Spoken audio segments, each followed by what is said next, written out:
हां ये लगेच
आयुष्यात स्वतःला कधी चुकीचं ठरवू नका.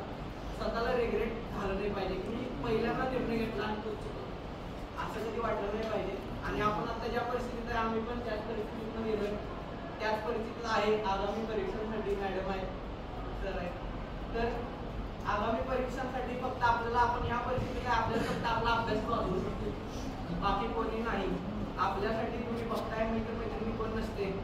आता वेगवेगळे जे वेगवेगळे अनुभव आहेत ते असू दे, पण आपण या परिस्थितीत सेल्फीच आहे. स्वतःला अधिकारी व्हायचे म्हणून चालू आहे, बरोबर आहे. तर काय करा, आपल्याला आपण या परिस्थितीत आपल्याला फक्त आपला अभ्यास वाचू शकतो. अभ्यास व्यवस्थित करा. All the best for your future.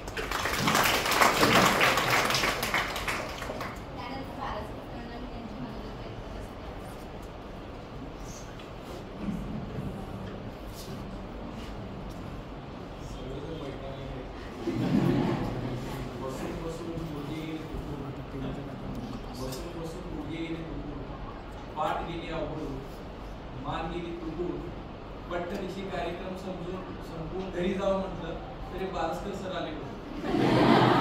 असे तुमच्या मनात विचार करायच नाही. First of all, I'd like to say thank you for giving this golden opportunity. So I'd like to express myself in front of you.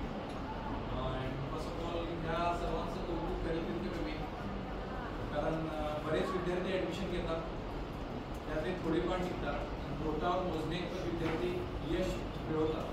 आणि खास करून आपल्याकडच्या ग्रामीण भागातले किंवा इकडची बरीच मुलं सक्सेस होतात.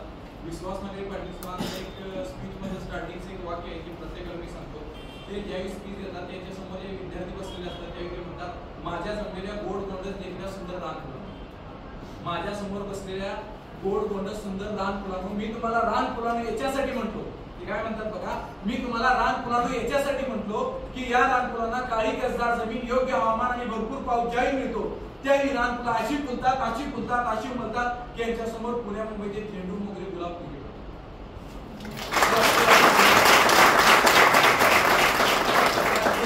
ही रान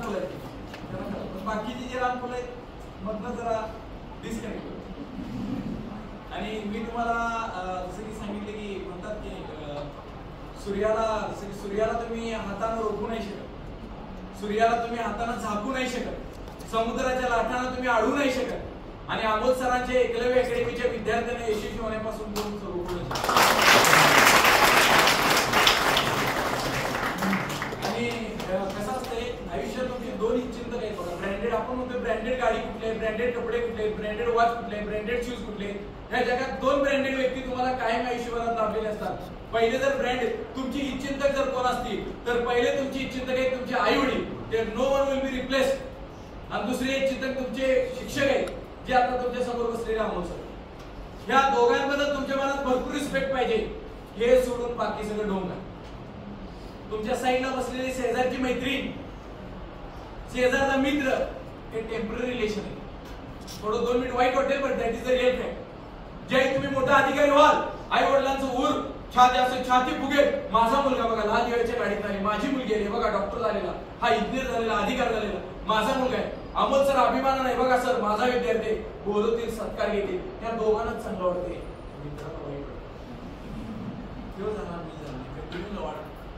पाहुण्यांना वाईट वाटते, गल्लीतल्यांना वाईट वाटते. म्हणून लक्षात ठेवा तुमचे खरे चिंतक कोण आहे.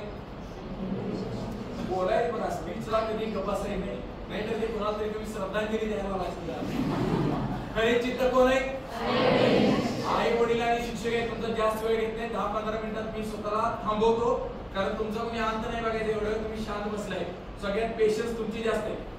आणि एमपीएससी मध्ये it's not a joke. Amol sir हे आमचं नातं खूप वेगळं आहे. गेली 9 वर्ष झाली, 9-10 वर्ष झाली आम्ही एकत्र आहे. माझ्या अकॅडमीवरती फक्त मी अमोल सरांना दावा करत होतो. आणि सौरभ सुद्धा अतिशय, आता माझे स्टाफ मेंबर सुद्धा तो आहे, विद्यार्थी आहे, तिथे शिक्षक म्हणून शिकवतोय. अतिशय साधं भोळं व्यक्तिमत्व, निस्वार्थी. माझे सिलेक्ट झाला ते आमच्या शिक्षकांच्या ग्रुपवर ते मेसेज टाकले होते, मी त्याच्या खाली टाकलो. अतिशय निरागस चेहरा पण ज्ञानी पंडित, खूप नॉलेजेबल व्यक्ती आहे. पण त्याला गर्व 1% सुद्धा नाही आहे. माझी तिथे एक स्कॉलरशिपची बॅच होती, ती खास मी याच्याकडे दिली. सगळ्या गोष्टी परफेक्ट आहे. आणि ऍक्च्युली आज मी तुम्हाला प्रमुख पाहुणा म्हणून नशिबाला लागलोय. मी उठते रोज निवांत 10-11 वाजता, फोन स्विच ऑफ असतो. आज काय झालं कोणाला सहज लवकर उठलो आणि स्विच ऑनच करत नाही. मला फोन येतो, स्विच ऑन करायला अमोल सरांचे धाड पहिला, दुसरा, तिसरा. म्हणला काहीतरी विशेष आहे. उचलला, आंघोळी करून आलो, कानाला सर सत्कार आहे आज यायला. मी म्हणला जरा निवांत बसायला. ओके सर आई होते. बरेच सत्कार आमचे युट्यूबला बारस्कर सर टाका, बऱ्याच वेळा अमोल सर मी तुम्हाला दिसेल. मी फक्त तुम्हाला थोडंफार मोटिवेट करेन. मला शिवराजबद्दल बऱ्याच विद्यार्थ्यांनी सांगितलं. आणि ज्या ज्याही मी इथं सत्कारला येतो, ज्या ज्याही अमोल सर असतात त्यांच्यावर खांद्याला खांदा लावून तिथं असतो. आणि तो आता तिथे शूटिंग करायला आहे. आता माझं हे युट्यूबवरती आज जाईल लगेच एका तासाभरात बघायची. मी आता इथं सांगतोय, रेकॉर्ड करा की तो आता तिथे शूटिंग करायला आहे. थोड्या दिवसात त्याचा सत्कार इथं होत असेल. आपण सर्वजण त्यासाठी टाळा लावतो. काय आहे ना, त्याचं दुःख आणि दर्द ज्याने केले त्यालाच माहिती. मी 2011ला PSI इंटरव्ह्यू दिलाय, त्यावेळी भरपूर लवकर उठले, त्रास घेतलाय. सगळं हे सगळं ऍप्स होती, आता फॅमिली पॅक झालं. त्या गोष्टी पाठीमागे इतिहास काढून मी 10-12 तास अभ्यास केलाय. मेन्सला टॉपर आहे इंग्लिशमध्ये. त्या सगळ्या त्यावेळी गोष्टी आता जरा सुख काही नाही दिवस आले म्हणून जरा मी केव्हा 10-11 एक माझं स्वप्न होतं की मला हे बघा, सपने उन्हीं की पूरे होते जिनके सपनों में जान होती है, पंखों से कुछ नहीं उड़ा तो खुशबू से होती है. स्वप्न ते जे झोपल्यानंतर पडतं, खरं स्वप्न आहे त्याच्यामुळे तुम्हाला झोपच लागत नाही. तुम्ही फॅडिस्ट पाहिजे. बाळांनो, मी ज्यावेळी अकॅडमी चालू केली, क्लास चालू केला, माझ्याकडे फक्त 4च मुलं होती. चौघं कधी कधी येईल नाही, एकटाच हॉलमध्ये बसून जाईल. चौघं येईल नाही, किती वाईट वाटत असेल. भरपूर मुलं असल्यावर शिकवण्याला, स्पीच देणारा काही कोण मी देऊ शकेल. खरा शिक्षक 2च विद्यार्थी आणि तेवढ्या एनर्जीने त्यांनी शिकवायला पाहिजे. मी जिद्द ठेवलेली काय असू दे. क्लासमध्ये एकदम मोठा अकॅडमी करायची. 4 मुलं बघता मला 4-40 असे क्लासेस चालू केले. क्लासेस रूपांतर अकॅडमीत केलं. आज 700+ विद्यार्थी आहेत. जाहिरात कुठेच नाही. मी आता ऑफिसमध्ये गेल्यानंतर सौरभला माहिती आहे, मला बोलायला फोन उचलायला वेळ असतो. एवढी लोक वेटिंग मध्ये असतात ऑफिसच्या मध्ये. मग ती एवढी 700 विद्यार्थी झाले, 35 शिक्षक आता खाली. आणि या वर्षी बाळांनो मी स्वतःची माझी इंग्लिश मिडियमची परवानगी आणली. माझी स्वतःची इंग्लिश मिडियम स्कूल यावर्षी स्थापन झाली. हे म्हणजे स्वप्न नाही. ज्या याचा मी 10वीतला ज्या याचा विद्यार्थी, 10वीतले ज्यावेळी सर मला भेटतात, माझे मित्र मला भेटतात, कधी कधी माझे मित्र डिस्कनेक्ट आहेत, 10वीचे अचानक भेटतात. मग अकॅडमीत भेटायला आल्यानंतर सांगलीत आल्यावर कुठे आहे असं पण म्हणतो इथे. मग अकॅडमी सगळे बघतात आणि मला तो असं ते तुझंच आहे, पटत नाही त्या. आपलंच आहे. ती बिल्डिंग तुझी स्वतःची आहे, स्वतःची. मग बिल्डिंग मध्ये तर पुढची जागा टर्फ आहे क्रिकेटचा, ते भाडे नाही का स्वतः, मी स्वतःच आहे. त्याला धचके बसतात आणि मग हे कोण चालवत आहे म्हणजे मी सोडत, तू आहेस. लोकांना धक्के बसतील असे यश मिळव, त्याला धक्के बसतात. और तू कसं काय केले, काही जणांना पटतच नाही. आपण एकदा सांगून सोडायचं, त्याला पटत नसेल तर त्याला कन्व्हिन्स करायची गरज आहे का बाबा हे माझं आहे, we know it, it's okay ना, we know it, it's okay. म्हणून लक्षात ठेवा, 2-3 एक्झाम्पल सांगतो. पॉझिटिव्ह थिंकिंग पाहिजे, पॉझिटिव्ह. निगेटिव्ह अजिबात व्हायचे. कोरोना काळात 10 मीटर अंतर ठेवा, हे 3 मीटर अंतर ठेवा, ते चालत होतं, व्हायरस निघून जात होता. पण निगेटिव्ह विचार कानातून जे जात जातात ते कितीतरी वर्षी निघत नाही. आज अमोल सरांच्या लेक्चरला यायच्या आधी एकलव्य अकॅडमीत तुम्ही आला, कॉलेज पासून डिस्कनेक्ट होऊन यायच्या आधीच एक विद्यार्थी म्हणला तुम्हाला रस्त्यात, जाऊ नका, काय सर व्यवस्थित शिकवत नाहीत, काय नाही. दुसऱ्याच ऐकून तो तिथल्या इथं पळत गेला. त्याने स्वतःचं नुकसान केलं का काय केलं, त्याचं नुकसान केलं. पॉझिटिव्ह एनर्जी पाहिजे. मी खूप पॉझिटिव्ह आहे, माझ्यासमोर निगेटिव्ह लोक अशी पटापट पळून जाते. एक तरी त्याला पॉझिटिव्ह व्हायला पाहिजे किंवा ते पळून गेला पाहिजे. Positive energy. अहो हे 97% जग निगेटिव्ह बनले.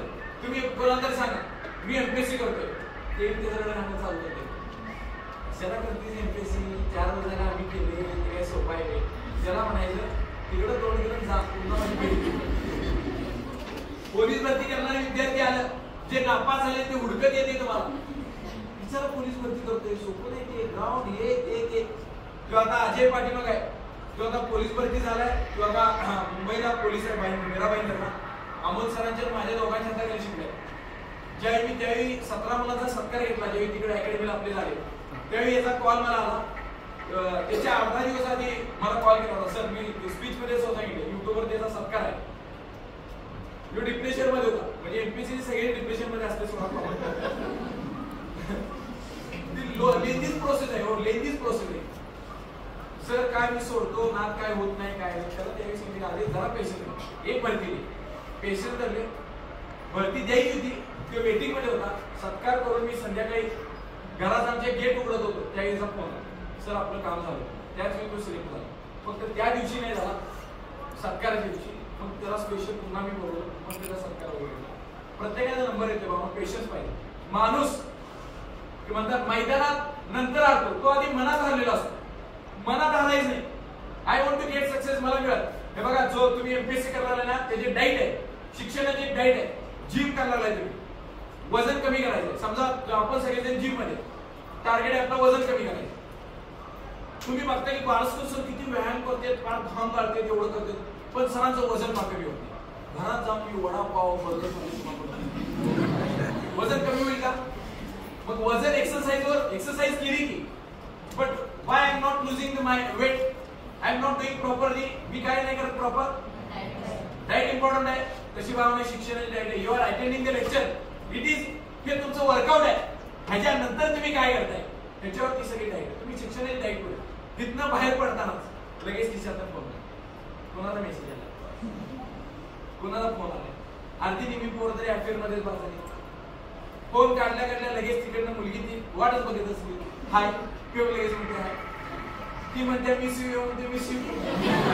लगेच ती म्हणते लव यू, म्हणते लव यू. मग ती म्हणते मी बेकारी, म्हणते मी बेकार तू. कसे डाईट कुठे मेंटेन, डाईट नाही. आजच्या जगात कोणा जर वाटोळं करायचं असेल तर त्याला मारू नका, शिवाय देऊ नका, काय करू नका. त्याला 10,000चा मोबाईल द्या, त्याला नेटपॅक मारून देते, दिवसभर टोच्या मारत असते. तुमच्या जर डेअरिंग आहे, तुम्ही खरोखर धाडशी आहे, बिन मोबाईलचं वापरायला शिका. मोबाईल न वापरणारे याच्यात कोण कोण आहे? मोबाईल वापरतच नाही. आत्महत्या करायला ही अभिमानाची गोष्ट आहे. त्यांच्यासाठी जोरदार आहे. आज अहो तुमच्या मोबाईलला 1707 पासवर्ड, सगळा त्यात काळा बाजार. ते डोक्यात टेन्शन, घरी मोबाईल विसरला आणि कॉलेज आला, मोबाईल आणि चुकून तो मोबाईल पप्पांच्या हातात असला आणि पप्पा नुसती सिरियस जरी बघितली काहीतरी त्याच्या माइंडसेट इकडे असेल. How you will do the progress in the studies. Mindset ते कट करा. मी तरी मुलांना सांगते बाबा एमपीएससी ला ऍडमिशन घेतले नाही, नरक यात नाही, 2 ते 3 वर्ष बघा, त्यानंतर 40 वर्ष सुखान जगा. आयुष्याचे 2 ते 3 वर्ष इतकं कष्ट करा की राहिलेले 40 वर्ष सुखाने जगता आले. यांनी थोडे वर्ष कष्ट केले, तिथून पुढे सुखाने जगणार. यांचं आता वजन बघायचं काट्यावर, आणि एक 5 वर्षाचं वजन पण हे सगळे तुला नाही, निवांत नाही, वजन बिजन वाढणार आहे, तेच आहे वय सगळं. मी आता वजन कमी करून डाएट करून आता वजन का वाढत सुखी आले. आलं लक्षात? म्हणून तुम्ही आता कष्ट करायचे दिवस आहे. आणि जोपर्यंत आपल्याला पोस्ट मिळत नाही, घोड्याला नाल लावल्यासारखी दुसरं काही दिसायला नाही पाहिजे.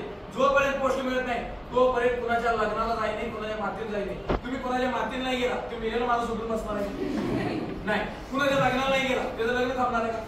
लग्नाला त्याच जायचं जे लग्न तुम्ही गेल्याशिवाय होतच नाही. स्वतःच एवढं स्वार्थी पाहिजे तुम्ही, then you will get the success. नाही तर बर्थडे, चल रे भावावर तोड घेऊन गेला, तिकडं जाय रे पार्टी, चल रे भावा. नाही, कुणी कॉल केला नाही म्हणायला शिका. यशस्वी त्यांना कॉल केला, जवळचा मित्र असू दे, अरे चल फिरायला जाऊया, नाही. अरे चल बर्थडे जाऊया, नाही. तो काय करतो, चिडल ना, रागात येईल ना, आपल्या फायद्याच नाही, नीट काम असं ते चिडलेलं आपल्या फायद्यासाठी आहे, तो डिस्कनेक्ट व्हायलाच पाहिजे. त्यानं बर्थडेला बोलवलं, तुम्ही नाही गेला, चिडणार. तुमच्या बर्थडेला येणार नाही आणि आपल्याला त्याला बोलवायचं नाही. You should be isolated. हे सगळे बर्थडे ढोंग आहेत. हे मी सगळं बंद. माझ्या वाढदिवसाला मुलं जवळजवळ एका दिवसात 15-15, 20-20 केक कटवायचे. मी मुलांना स्पष्ट पुन्हा सांगितले, जर वाढदिवसाला माझ्या जर केक आणला तर मी मारणारच होतो. कुणी केक आणाय नाही. लय तुम्हाला बारस्कर सरांवरती प्रेम आहे. Take this cake and share with the poor and needy people who need it. पोरं माझी लय आनंद करते ना, ते केक आणते. मी म्हणलं केक आणला की नाही, प्रेम आहे ना माझ्यावर, हाय असा केक गरिबांना तिथे ने, त्याला दे आणि त्याचा फोटो काढ, स्टेटसवर ठेवू नको, फक्त मला पाठव खात्री करण्यासाठी. आणि ती मुलं तशी करतात, त्यांना मी ती चांगली सवय लावली. आज आपल्याला बर्थडेला 4 मैत्रिणी बोलवायच्या, ती साधी खाऊन आधी तिथपर्यंत त्यांना त्यालाच केक चालायचा. आणि ते नाही हॅपी बर्थडे, तोंडावर स्माईल नाही हॅपी बर्थडे म्हणजे तर त्याची चव असते का बघा. गेलेला तोंड करतो हॅपी बर्थडे, केक लावताना त्याच्या तोंडावर कसं काय यार, this is like why you are living in this world. Am I right or wrong? हे भ्रामिक आहे. लोक आज कुठे, अरे रिअल नाही, तुम्ही मोबाईल पासून दूर व्हा भावानो. लई हे सक्सेस मिळवणं अवघड नाही. तुम्ही याच्यापासून फक्त लांब व्हायचंय. गावात एक टेकडी होती, एक उंच डोंगर होता, त्याच्या टोकापर्यंत आतापर्यंत कोण जाऊ शकत नव्हतं. एक 10 जणांनी ठरवलं की आपण काय की नसुनी वे होते ऍक्च्युअली दिस पिक पॉइंट, आपल्याला तिथं वरतीपर्यंत जायचंय. मग त्यांनी 10 मुलांनी ठरवलं आणि त्यांनी टेकडी चढायला सुरुवात केली. अख्खं गाव गोळा झालं, कारण टेकडीवर आतापर्यंत कोण उंचापर्यंत गेलो नव्हतं, कोणतरी पडेल मरेल या भीतीने. पण 10 जणांनी ठरवलं, ते स्टार्टेड देअर जर्नी. ते अर्ध्यापर्यंत गेले. गावचे सरपंच आले, गावची लोक आली, मीडियावाले आले, सगळेजण ओरडा लागले, वर जाऊ नका, पडाल मराल. त्यातली 5 जण घेऊन खाली आली. किती जण राहिले हो? 5 जण राहिले का? 5 जण मात्र तुमच्या सारखे 150 होते हो. आणि वर गेले आणि लोक ओरडायला लागली. त्यात भर कोणाची पटली ओरडल्या. घेऊन आलेले 5 त्यांनी बी सांगितलं मराल पडाल. त्यातली किती लोक खाली, किती राहिले? जी मुलं बोलणार नाही त्यांना मला शाप आहे, त्याचं लग्न त्यामुळे सगळ्यांनी बोलायचं पाहिजे. आणि दोन वाईट करून तर माझ्याकडे बघायचं. Negative energy is not allowed here. मग राहिली किती जण? दोघं गेली 90%. They are near to their goal. Again someone dismiss. एकटा खाली आला घेऊन, एकटंच राहिलं. सगळे ओरडा लागले, 9 जण घेऊन आले, त्याचे ओरडा लागले, सरपंच ओरडाले, मीडिया ओरडा लागली. ऐकला नाही. पेलावरती झेंडा रोवला आणि आला हे खाली. आल्यावर त्याचं काय करू? सगळीकडे टाळ्या, सत्कार, हार, मीडियावाले आले, सगळेजण आले. त्याला विचारलं, तू कसं काय केलं, तुला भीती नाही वाटली का? ते म्हणला काय. दुसरे विचारले, सरपंच आले, अरे बाळ तुला भीती कसं काय वाटली नाही, तुझं कौतुक करेल तेवढं कमी आहे. ते म्हणला काय. त्याला सगळेजण प्रश्न विचारते, ते म्हणते काय. त्यात गर्दीत एक त्याचा मित्र आला, त्याला काय विचारतात, ते बहिर आहे, त्याला ऐकू येत नाही. तू काय बहिर आहे, बहिर असलेलं चांगलं झालं का वाईट? एमपीएससी करेपर्यंत, सक्सेस मिळेपर्यंत, सत्कार होईपर्यंत, स्टेज होईपर्यंत तुम्ही बहिर व्हायचे. जो माणूस म्हणते तू करू शकत नाही, तो डिस्कनेक्ट, त्याला ब्लॉक करायचं त्या दिवशी. जो पॉझिटिव्ह एनर्जी वाला माणूस आहे त्याला संपर्कात ठेवायचं. Atmosphere should be the positive, then you get positive energy. बघा 2 कैदी असतात बघा, किती हे एक किस्सा सांगायचा, it is real fact or I don't know. 2 कैदी असतात, त्यांना दुसऱ्या दिवशी फाशी होणार असते. राजा जवळ येतो आणि विचारतो बाळा तुमची काय इच्छा आहे सांगा मला विचार. एकटा म्हणतो की आता काय इच्छा सांगून पाहिजे माझी काही इच्छा नाही मारून टाका. दुसरा असतो ते जरा हुशार असतो ते म्हणतोय राजा साहेब तुमचा जो घोडा आहे आवडता घोड्याला फिरत असतो त्या घोड्याला मी हवेत उडवू शकतो असं काही शक्य आहे का? राजाला माहित आहे त्याला माहिती आहे. राजा म्हणला तू गंडवायला तुला माहिती आहे उद्या भरणार आहे वाचायसाठी तू हे करतोस. नाही म्हणला तुमच्या घोड्याला मी 100% 6 महिन्याच्या हवेत उडवतो. तुम्ही जे घोड्यावरून जमिनीवर जाताय इथून पुढे तुम्ही हवेत उडवत जा. राजा म्हणला तू खोटं बोलतोय. किंवा म्हटलं बघा मी तुमचा कैदी आहे इथंच कैदी आहे 6 महिने घोडा निवडत तर आज मारायचं की 6 महिने तरी मला मारणारच आहे ना तुम्ही. राजाने विचार केला ह्याच्यात आपलं काही नुकसान नाही चान्स देऊया घोडा उडाल तर उडाल नाही तर नाही. राजा गेला 6 महिने त्याला चान्स मिळाला. दुसरा कैदी त्याच्यावर चिडला म्हणला तू खोटं बोलला तू म्हणला होय. मग काय असं तसं तू म्हणला मी आज मरणार आहे म्हणला पण 6 महिने तू मरणारच आहे. तू म्हणला नाही म्हणला काय होऊ शकते आहे 6 महिन्यानंतर 6 महिन्याच्यात राजाच मेला.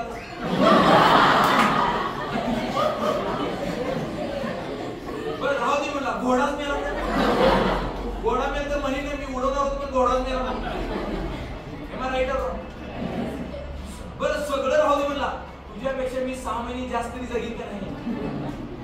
म्हणजे काय होप ऑफ द पॉझिटिव्ह. अरे आपण आलोय कशासाठी आपण जगतोय कशासाठी काय माहिती. जगाला जे निगेटिव्ह वाटते त्यातून तुम्ही काहीतरी पॉझिटिव्ह आहे.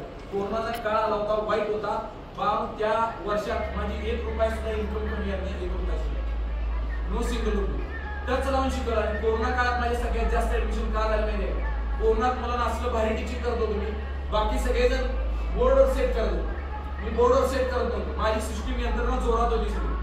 ते बघून पालक एवढी इम्प्रेस झाले. कोरोना काळात सगळ्यात जास्त ऍडमिशन माझे झाले. 1 रुपया फी कमी न करता पालकांनी सगळी भरली. मी मुलांना मोबाईल लांब ठेवायला मोबाईल पासून मुलं लांब इथं बसायचे. कॅमेरा बंद केला तर कोरोनात ग्रुपने फिरायला अलाउड नव्हता पण एकटा येऊ शकत होता. जो कॅमेरा बंद करत होता दुसऱ्या दिवशी त्याला बोलून मी मारतो. आणि प्रत्येक मुलगा काय लिहायला लागले एवढं मी ते केलं. मी शिकवत किती जीव तोडून शिकवत होतो हे सगळे आई वडील बघत होते ना घरातले. त्यामुळे त्या पालकांनी सगळ्यात जास्त माझ्याकडे ऍडमिशन घेतले. अजून मी माझ्याकडे येते पोलीस भरतीसाठी सर ते कोरोनातले तुमचे लेक्चर अजून मला आठवते. अजून म्हणजे त्यावेळी सगळं निगेटिव्ह होतं ना पण त्यात तुम्ही पॉझिटिव्ह काढलं की नाही. निगेटिव्ह काय नाही बघा. निगेटिव्ह पॉझिटिव्ह एनर्जी काय असते. नवरा बायको घरी असते आणि 5 मिनिट वेळ आहे ना कंटाळा आला तरी नवरा बायको घरी असते आणि बोका असतो टॉमक्या आणि किचन मध्ये येऊन सारखी दूध पिऊन जातो. बायको वैतागते सारखी नवऱ्याला म्हणते बोक्याला कुठेतरी घेऊन सोडून या त्या बोकासारखी दूध पिऊन जाते मला वैताग आला. नवरा प्रॉब्लेम असा असतो त्याला बोका जातोय. बायकोनं सांगितलं ऐकायला पाहिजे. मग शेवटी तो प्रॅक्टिस करतोय बोक्या घराला शिकतोय आणि डोक्याला गलीत सोडतो आणि बायकोला आयडिया नव्हतं सोडला की नाही बोका. बायको म्हणजे बघा किचन मध्ये कॅट रिटर्न्स आपल्यापेक्षा तो फास्ट होते ना. मांजर कशा लगेच चुकत नाही ते. मग बायको आणि चिडते म्हणून एवढं दंगा करून काम सोडून देतो. 4 गल्ल्या लांब नेऊन सोडते आणि 1 तास 2 तासांनी येतोय. मग म्हणते बायको आता तरी झालं का समाधान. बायको म्हणजे हे बघा बोका तो डांबरट असतो ह्याच्या आधी झालं. बायको चिडते तो आहे म्हणते तुमच्या पुरुषाला एक बोका सोडत नाही. त्यावेळी नवरा लई चिडतो. त्यावेळी नवरा एक गप म्हणतोय एक तरी गो बोका राहिले तर तुझा बोका राहील. आज ह्याला सोडल्याशिवाय सोडत नाही. हे बोक्याला घेतोय जे लांब जंगलात जातोय. 1 तास होते येतच नाही. 2 तास झाले येतच नाही. दुपार होते येत नाही. बायकोला काळजी लागते कुठलाच बोका पडतो. ती बिचारी टेन्शन मध्ये इकडं अशी फिरत असते. रात्र होते बायको जेवत नाही कारण त्याला टेन्शन असते कुठला तरी बोका येऊ दे पण नो मनी इज कमिंग. रात्री 12-1 वाजता आणि डोअरवरती मग नॉक. बायको बिचारी नवऱ्याचं म्हणजे कोण कधी बोका असणार बिचारा बाहेर गेलाय सकाळ काय पत्ता नाही काय नाही. दार उघडते तर बघते तर काही नवरा केस कपडे फाटलेले सगळं घाण ज्या असं तिकडं सगळे वन असं नवऱ्याकडे बघून तिला बिचारा वाईट वाटतं. नवऱ्याकडे बघता नवऱ्याच्या पायात आणि बोका बायको नवऱ्यावर दया आलेली असते ती गेली. काय तुमच्या जीवनात अर्थ नाही म्हणले मला वाटलं काहीतरी आज यशस्वी होऊन आलाय. नवरा डबल आवाज चढून तोंड बंद कर म्हणतोय पहिला. बायको म्हटलं तेच आवाज कमी. अहो काय झालं? तोंड बंद कर. पहिले या बोक्याला पहिला दूध पाज. बायको म्हणते अहो वैता म्हणतोय तुम्हाला काय सांगलं पहिलं दूध पाज आत नाही त्याला. बरं ठीक आहे मी त्याला दूध देते पण काय झालं ते तरी सांगा. तुझ्या नादाला लागून या बोक्याला दूध जंगलात सोडायला गेलो. येताना घरची वाट विसरलो. बोका होता म्हणताना ते पाठीला घरी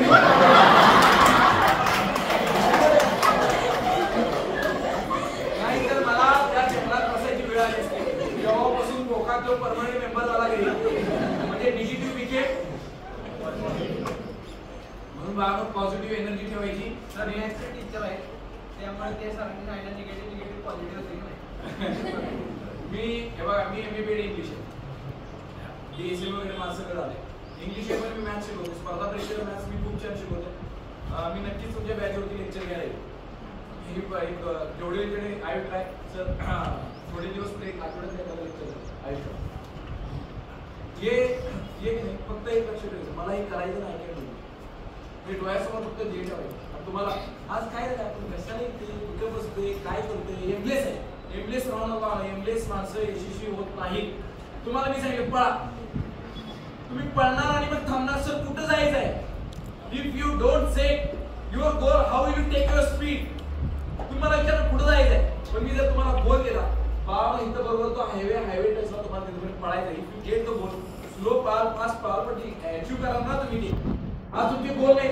घरातले पाठवले तुम्ही येऊन बसायचे कोरोना भावना याच्यातले विद्यार्थी असे यशस्वी होत नाहीत. हे काळ्या दगडाची रेख आहे. आणि मी थांबताना एवढं सांगेन कधीतरी वेळ मिळाला तर मस्त दणकेबाज स्पीच देईन तुम्हाला. तर आज लक्षात ठेवा तुम्ही हे सगळं जे रिझल्ट आहेत नाही कर्माचे फळ आहे ना लक्षात ठेवा. तुम्ही लोकांवर तुमचं बिहेवियर चांगलं पाहिजे. जगात तुम्ही मंदिरामध्ये जाऊन मस्जिदमध्ये जाऊन चर्चमध्ये जाऊन पुण्य कमवू शकत नाही. तुमच्या कुठल्या तरी ऍक्टिव्हिटी मधून जर एखाद्या मुलाला मुलीला जर वाईट वाटत असेल तर ते पाप आहे. आणि तुमच्या कुठल्या तरी ऍक्टिव्हिटी मधून जर एखाद्याला चांगलं वाटत असेल तर ते पुण्य आहे. याच्या व्यतिरिक्त पाप आणि पुण्याची दुसरी कुठली व्याख्या नाहीये. आणि बऱ्याच जणांना कोणाला बुद्धीचा कोणाचा गर्व झालेला असतो. त्यासाठी एक उदाहरण सांगतो. जेव्हा एखादं लहान बाळ जन्माला येतं त्या त्याला चालता येत नसतं बोलता येत नसतं. बघा एक लहान बाळ जन्माला त्याला दात असतात का? नाही. आई त्याला घेत असताना आई काय म्हणते व्यवस्थित धर. टाळू अजून धरला नाही. मान धर म्हणते. मान पडलेली असते. आता मान पडते का तुम्ही? चालता येत नाही. चालता पडतो. स्मरणशक्ती नसते. हे सगळं देवानं तुम्हाला दिले. 2 मिनिटात लाईफ काय सांगतो याच्यावरती तुमचं बिहेवियर डिपेंड आहे. ते बाळ हळूहळू करत मोठं होतं आणि तारुण्यात येते. हे तुमचा आता पीक पिरियड आहे. पीक पिरियड ताकदीचा पीक पिरियड आहे. सौंदर्याचा पीक पिरियड आहे. ब्रेनचा पीक पिरियड आहे. हा पीक पिरियड आहे. It is given by God. चालता येत नव्हतं देव तुमच्या पायामध्ये ताकद देतो. नाव यू आर वॉकिंग प्रॉपरली. स्मरणशक्ती लहान बाळाला जर कधीतरी मामा आला तर तो विचार करतो हे कोण आहे. थोड्या आठवण मग मामा. आता असं होते का तुमचं? मामा मारावर करून मेमरी शार्प झाली. चालता येत नव्हतं. टाळू आता टाळूवर दगड पडला तर दगड फुटतोय. मान घट्ट झाली. ताकद आली. एव्हरीथिंग दात नव्हते दात आले. केस नव्हते केस आले. Everything is given by God. याला स्वतःला एवढी सुद्धा याची ताकद नव्हती. किंवा स्वतःचं बाथरूम टॉयलेट सुद्धा स्वच्छ करू शकत नव्हता. हगीज पेपर वापर ही सगळी अवस्था होती. असं करत करत आई तारुण्यात येतो. आई तारुण्यात आल्यानंतर कुणाला सौंदर्याचा गर्व कुणाला ताकदीचा गर्व कुणाला बुद्धीचा गर्व. त्याही वर्ण देव म्हणते all this things are given by God given by me. All this things written by me दिले मीच काढून घेणार. पीक पिरियड होऊन पुन्हा अर्धचंद्र इकडे जातोय. पुन्हा म्हातारपण येते. दिलेले केस पुन्हा निघून जातात. स्मरणशक्ती पुन्हा निघून जाते. आलेले दात निघून जातात. ताकद निघून जाते.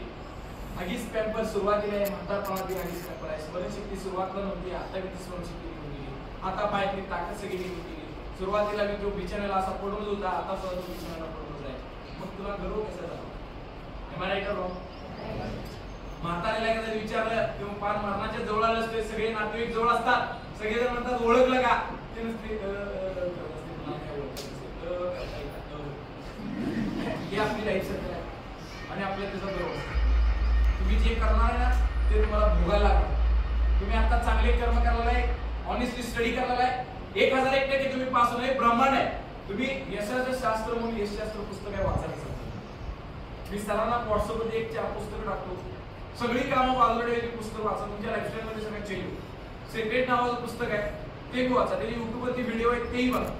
ते बघा, हे ब्रह्मांड आहे. तुम्ही जे विचार करताय ना ते तुमच्यावर सगळं होत असते. तुम्ही आज एकलव्य अकॅडमी साधं सगळं सोडून द्या. सोपं मोबाईल, प्रत्येकाला जाऊन कुठला तरी मोबाईल अचानक नाही आला. मोबाईल आधी आला का मोबाईलचा विचार आधी आला? विचार आधी आला. कुठेतरी ऍड बघितली असेल, कुठल्या तरी मित्राचा मोबाईल भेटला, विचार, मग त्याच कंपनीचे मोबाईल तुम्हाला दिसायला चालू झाले. तुम्ही कंपनी डोक्यात कुठेतरी सेट केली, I want to purchase a mobile Samsung company और Motorola whatever it may be. सॅमसंगच्या घ्यायचं शोरूम मध्ये गेल्यावर ढीगभर मोबाईल मध्ये तुम्हाला सॅमसंग दिसणार. सॅमसंग करत करत करत तुम्ही मोबाईल घेणार आणि विचार आले मग तुम्ही मोबाईल घ्या. अहो हे ब्रह्मांड आहे, हे बाउन्स बॅक आहे सगळं. तुम्ही जे विचार करताय तेच होणार आहे तुमच्यावर. अरे स्वप्न बघायला काय जाते तुझं?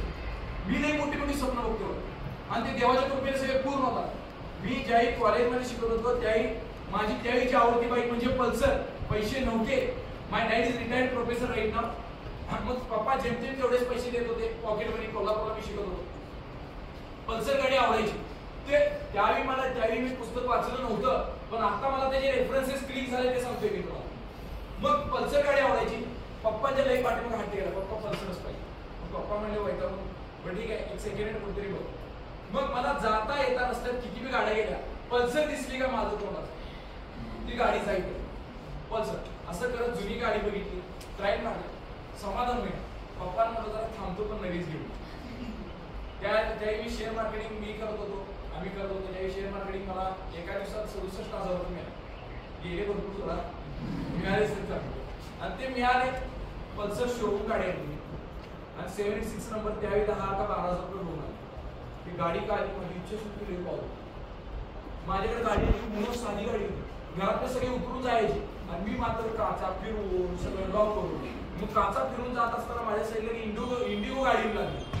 तो माणूस मात्र काय काचा नाही, ते लगेच ह्याच्यावरती पॉवर विंडो होत्या वर घेतला.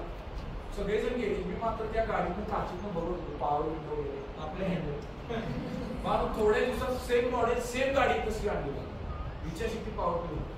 असं करता करता एक जण मित्रांनी मला इनोवा बसवला. लई कम्फर्ट वाटला.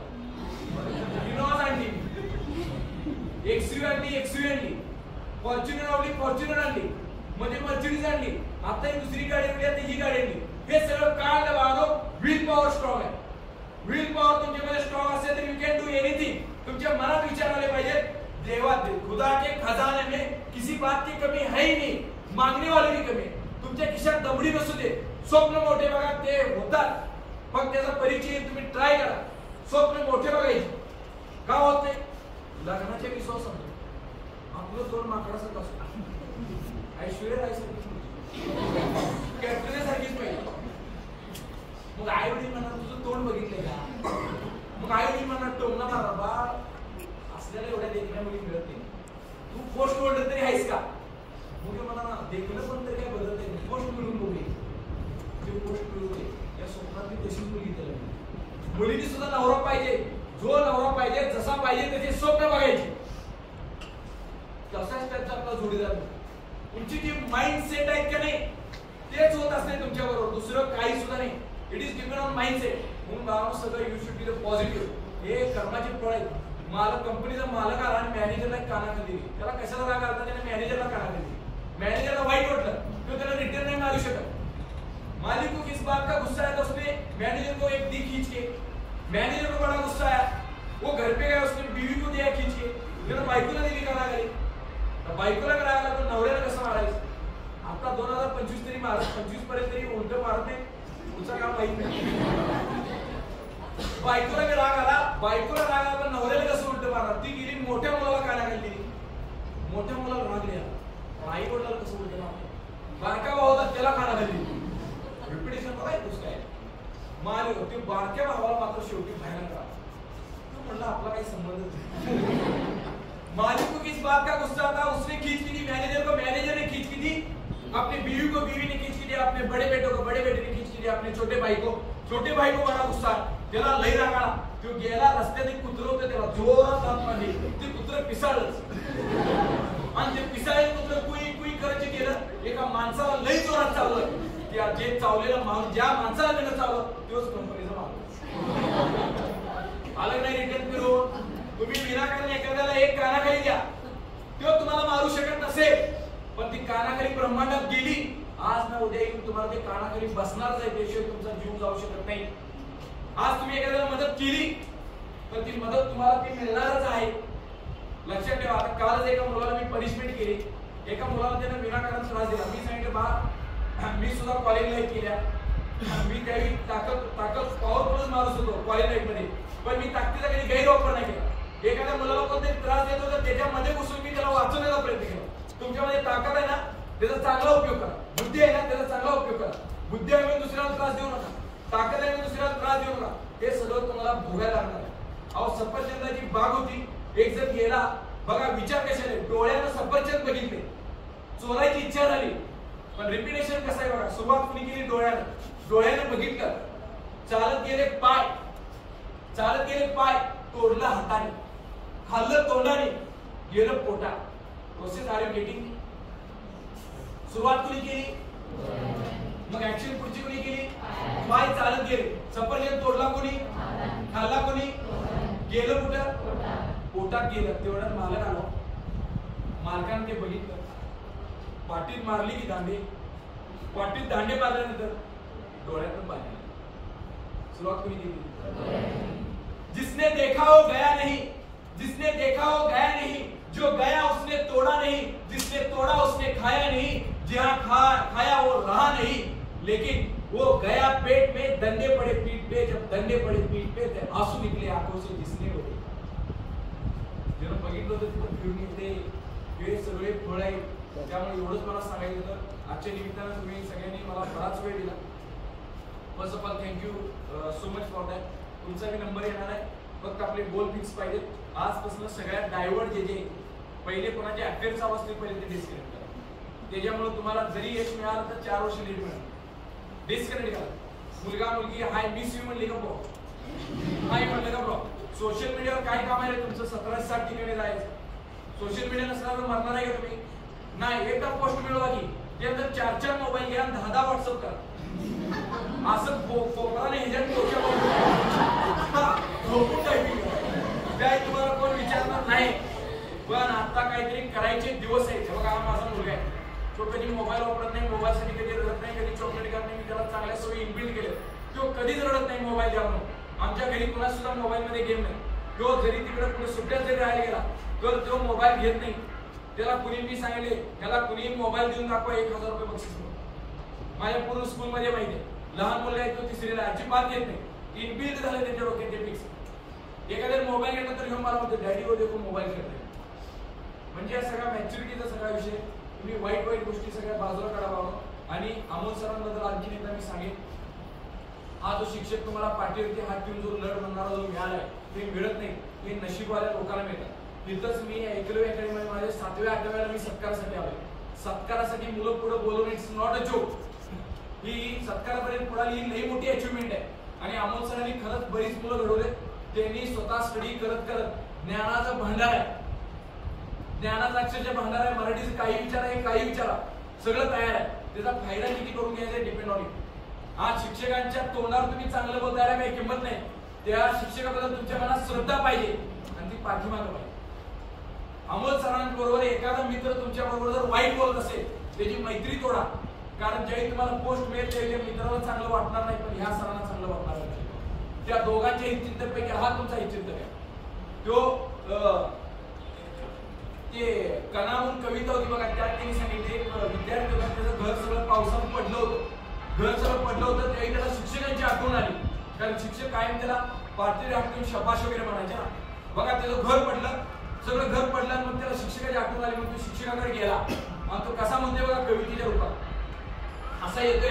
सर अशी बसलेले, ओळखलं का सर पावसात आलं कोणी, ओळखलं का सर पावसात आलं कोणी, कपडे होते मरकटलेले, डोक्यावरती पाणी, भिंत कचली, चूल विजली होते नव्हते नेले, जाता जाता माझ्या डोळ्यामध्ये पाणी मात्र ठेवले. गंगा नदीचा पूर आला होता, त्याचं त्याने एक्सप्लेन केलं. ओळखलं का सर पावसात आलं कोणी, कपडे होते मरकटलेले, डोक्यावरती पाणी, क्षणभर बसला वरती पाहून असताना बघतो काय होते. गंगा माई पाहुणी आली, गेली घरट्या लावणी, माहेर वाशी पोरी सारखी सर्व घरभर नसली, जाईल कशी एकटी बायको मात्र वाचली, भिंत कचली, चूल विजली होते नव्हते गेले, जाता जाता माझ्या डोळ्यामध्ये पाणी मारले, पाणी त्याच्या डोळ्यात आले. शिक्षकांना वाईट होतं, शिक्षकांना त्याला मदत करण्यासाठी पैसे देण्यासाठी खिशावर हात घातला, त्यावेळी तो म्हणला सर पैसे नकोत, म्हणजे पैसे नकोत म्हणला. सर कारभार घेऊन पुन्हा लढतो आहे, चिखलगाळ काढतो आहे, पडकी भिंत बांधतो आहे. सर मोडून गेला संसार माझा तरी मोडला नाही का ना. सर फक्त पाठीवरती हात ठेवून लढ म्हणा, सर फक्त पाठीवरती हात ठेवून लढ. आणि यांच्या कॉन्टॅक्ट मध्ये सगळ्यांना all the best. who are the new students, त्याच्या सिनियर ज्युनियर काय भानगड नसते. 4 वर्ष करणारा 1 वर्ष करणारा काय नाही, जो ज्या स्पीड मध्ये येतो तो स्पीड मध्ये निघून जातो. ज्याला एमपीसी माहित नाही, ज्याला सुरुवात केली आहे तो पहिल्या अटेम्प्ट मध्ये क्रॅक करू शकतो, हे लक्षात ठेवा. कोण प्रियांका म्हणून आता स्टुडंट आले का पाठी प्लीज स्टँड टू. हा ऐकलं बघा, ती 19 वर्षात आली बघा. ती काय सिनियर होती का 4-4 वर्ष केली का, जशी आली तशी पोलीस झाली. Please sit down. हे म्हणजे नवीन ज्युनियर सिनियर काय नाहीये, स्वतःला झोपून ठेवायचं. स्टडी टेबल स्टँडर्ड पाहिजे आणि तिथं फक्त स्टडी टेबल चेअर. घरी गेल्यावर म्हणाय मम्मी मला चहा आणून दे. स्वतःला हुशार फील करायचं. स्टडी टेबल घरी कुठेतरी कोपऱ्यात बसून स्टडी नाही करायचं, बेडवर झोपून स्टडी नाही करायचं, तिथं स्टँडर्ड मेंटेन करायचं. एक तर स्टडी रूम जॉईन करा, घरी स्टडी टेबल पाहिजे. पैसे नसेल तर उधार कोणाकडे आणा, नसेल तर मला कॉन्टॅक्ट करा. मी डीवर मुलांना अशी स्टडी टेबल देतो. पर्सनली मला कॉल करा, जगाला सांगायची गरज नाही. 10 मिनिटात स्टडी टेबल अवेलेबल करून देतो. स्टडी टेबलवरतीच अभ्यास करा. स्टडी लॅम्पच पाहिजे. साधी बरणी घ्या, बरणीवरती मोबाईल उलटा ठेवा, टॉर्च लावा, स्टडी टेबल तयार झाला. पण त्याला एरोप्लेन वरती टाका, नाही तर इथं अभ्यास वरच्या हे टाका. मग बघा कसं कॉन्सन्ट्रेशन होते. स्वतःच ते एकदम भारी वाटलं पाहिजे. स्टडी टेबलवरती बसा, मम्मीने म्हणायचं चहा दे, चहाचा एक घोट मारायचा, काही कळत नाही अजून एक घोट. असं करत असं करत कळायला चालू दे, मजा यायला चालू दे. आणि ते वातावरण असं भारी वाटतं. आपल्याला मोबाईल भारी पाहिजे, स्क्रीन गार्ड भारी पाहिजे, त्याला भान नाही लागेल. अरे डब्याच्या पाठीमागाला स्टडी टेबलवरती होतं. स्टडी टेबलला काय कम्फर्ट आहे करू त्याच्यावरती. या सगळ्या मुलांना माझे स्टडी टेबल आहे. माझ्या अकॅडमीचे 700 विद्यार्थ्यांना रूल आहे, कंपल्सरी प्रत्येकाने स्टडी टेबल पाहिजे. मुलं ग्रुपवरती मला ते पाठवलं स्टडी टेबल आहे. मग तुम्ही हे कुठेतरी सक्सेस अचीव करू शकताय. हा आपण सर्वजण एवढ्या वेळ मला सहन केला त्याबद्दल मी थँक्यू. आपलं कोणीतरी ऐकतंय बोलण्यासाठी खूप असतं, आपलं कोणीतरी ऐकतंय बोलण्यासाठी खूप असतं, आपली कोणीतरी वाट बघते चालण्यासाठी खूप असतं, आपलं कोणीतरी वाचतं हे लिहिण्यासाठी खूप असतं, आणि आपली कोणीतरी आठवण ठेवतं, आपली कोणीतरी आठवण ठेवतं हे जगण्यासाठी खूप असतं, हे जगण्यासाठी खूप असतं.